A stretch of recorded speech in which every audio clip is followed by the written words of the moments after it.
On April 14th, the Islamic Republic of Iran conducted massive missile and drone attacks against its arch-rival Israel. The attack came shortly after Israeli air forces earlier hit the Iranian embassy in Syria's capital, Damascus, killing 2 high-ranking Iranian military officers from the elite Iranian Revolutionary Guards Corps. Although Iran vowed a harsh response to Israel, many doubted Tehran would boost tensions and attack Israel directly in light of the ongoing Israel-Hamas war. Moreover, the US, the main ally of Israel, through Turkey and Qatar, urged Tehran to abstain from striking Israel as it may trigger a greater anti-Iranian response. A few days after the embassy was hit, Tehran conducted a massive air attack comprising drones and hypersonic missiles to hit Israeli targets in major urban areas. According to reports, Iran fired more than 100 missiles toward Israel.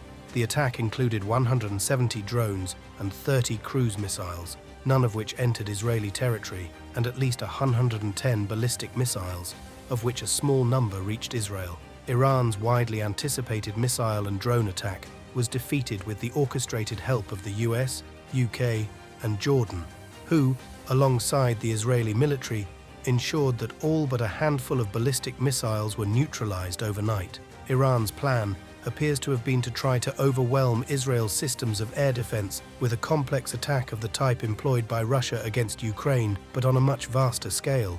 While the attack saved Iran's image as a powerful regional actor, it also raised questions about whether Iran is capable of continuing an air offensive against Israel in the long perspective, given its limited financial and military resources. The fact that the Iranian military quickly announced the end of the response to Israel hinted at the idea that Tehran is in no interest in prolonged escalation with Israel. As such, US President Joe Biden cautioned Israeli Prime Minister Benjamin Netanyahu to think carefully and strategically about the risk of escalation, as Israel weighs its response to a brazen Iranian attack that the Western partners fear could trigger a broader regional war. 2 members of Israel's 3-man war cabinet made statements suggesting they were taking a longer-term view of the response to Iran's first-ever direct attack on Israeli soil.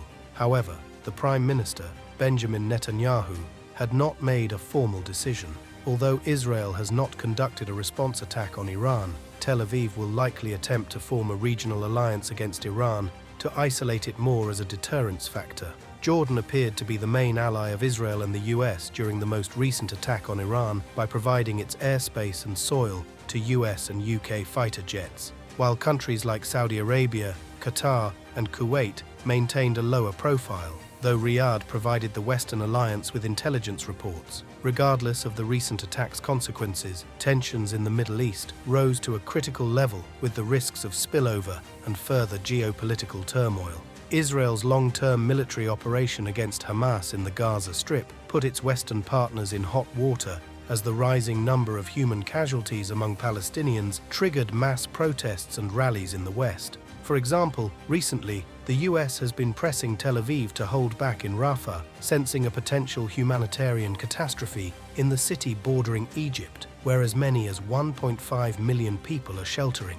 But the overnight assault is likely to harden the Israeli government's stance on crushing Iran-backed Hamas. Consequently, the main Iranian objective was to restore a degree of deterrence without provoking a wider regional conflict that would draw in the US and the UK. The fact that Tehran did not deploy its most powerful proxy, the Lebanese militant group Hezbollah, demonstrates its reluctance to sacrifice its strategic assets and add more fuel to the fire. Also, Tehran's efforts to signal the US regarding its intentions to hit Israeli targets in advance also highlighted the latter's intention to avoid direct military confrontation that may hamper the Islamic regime's existence.